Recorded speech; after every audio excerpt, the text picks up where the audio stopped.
معاشره کې ما ته خلق خسړې وي، یعنی دا سي عمل زو کما دا سي نیک اعمال کوم چې په معاشره کې د خلقو په نظر کې خراشم.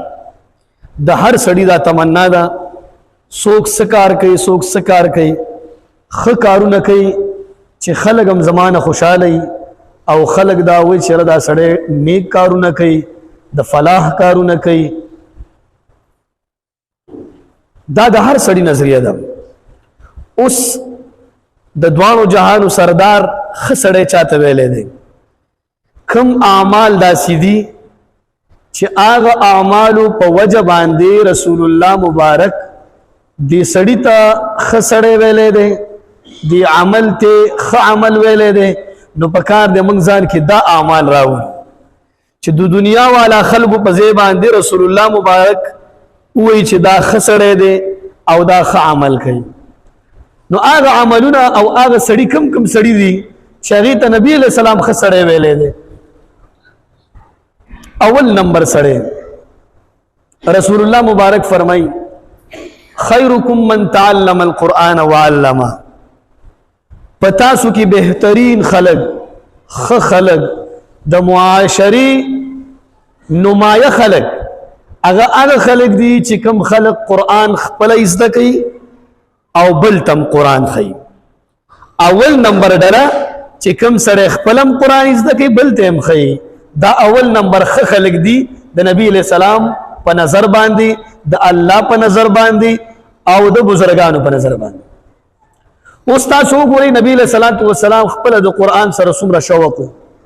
نبی علیہ الصلوۃ والسلام به هر ټیم د قرآن تلاوت کولو، بلکې چې کله به وحی کېدله نو نبی علیہ السلام بالته به وحی چالو و د په خپلم جبه خوځوله په قرآن کې بیا راغی چې دا ټیم ته ووره، دا ټیم چې جبرائیل قرآن وایي تی اوره ته مو وایي. دومره شوق د قرآن سره و.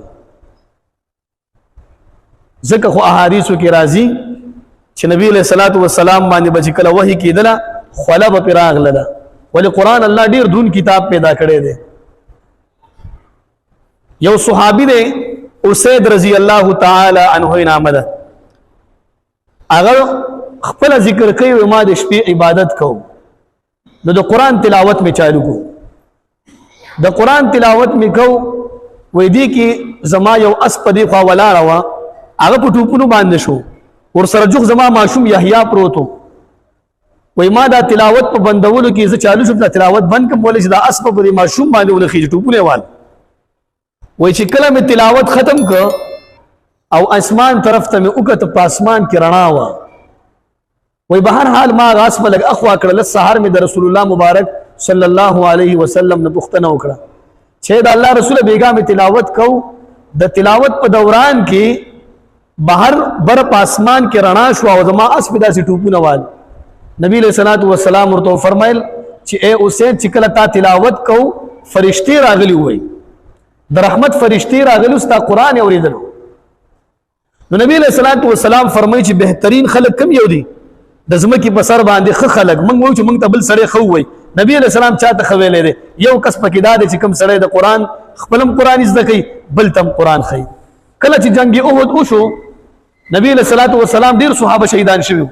نبی علیہ السلام په یو قبر کې درې سلو صحابه اچول، هغه کې هم نبی علیہ السلام عجیبه خبره کوله. صحابه ته ویلي ايکم اکثر اخذا للقرآن، کم یو په دې کې ډیر قرآن والا چې پیله واچو، یعنی په قبر کې به هغه سره پیله اچولو په صحابو کې چې کم خلق اخذا للقرآن چاته قرآن زیات یاد وي، څوک د قرآن کامل قاری وي هغه به پیله اچولو د پاسه بیا په نور صحابه اچول. یو قبر کې به دوه درې صحابه به اچول.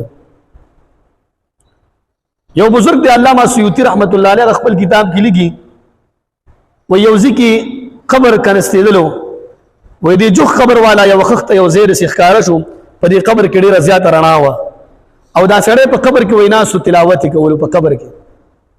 علامہ سیوطی رحمت الله علیه لګي وې دې سړی په دنه आवाज وکړ چې زما دا قبر بند کا، اډیر په اطمینان سره ناسو تلاوت کول. دې خلکو یا قبر بند کوی تاسو دې سړی وکړ دا سړی سو جواب ورته ملو شو دا د قرآن قاری ډیر زیات د قرآن تلاوت کو، ځکه الله پاک چې کوم دې دا مرتبه ورک. نو اول نمبر د زمکه په سر باندې خلق د رسول الله مبارک او د الله پاک په نظر باندې هغه خلک دي چې کم خلک خپل قرآن وای او بل ته خي. دویم نمبر خلک چې نبی علیہ الصلوۃ والسلام ورته خلک ویلي لکه موږ چې موږ ته سړی خو وای کړه په دنیا کې موږ ته سړی وای دا خسړی دی دا عالم دی دا حاجی صاحب دی نو دا رنګي نبی علیہ الصلوۃ والسلام او الله خسړی چاته ویلي. دویم نمبر خيارکم رسول الله مبارک فرمای پتا سو کې خلک احسنکم اخلاقا چې داغي اخلاق خوي دا پتا سو کې خلک دي چې د چا اخلاق خوي. اوس موږ تاسو خپل اخلاق ته وګورو کنه تلاوت خو موږ ته پته موږ تلاوت څومره کوو اخلاق ته وګورو موږ تاسو څنګه اخلاق دي په دنیا کې خو موږ تاسو یو کار کوو دي د پاره چې خلک و چې دا ټول نیک کارونه کوي. اوس نبی رسول الله والسلام خسړی چاته ویلې چې داغي اخلاق مزیدار اخلاقي په کور کې خزي سره په بچو سره علاقې کې قبيله کې خ اخلاق والا سره د ځمکې په سر باندې د الله په نسبت باندې او د رسول الله په نسبت باندې دا خسړی دی. نبی صلی الله علیه وسلم تاسو تاریخ وګورئ د نبی رسول الله سیرت وګورئ.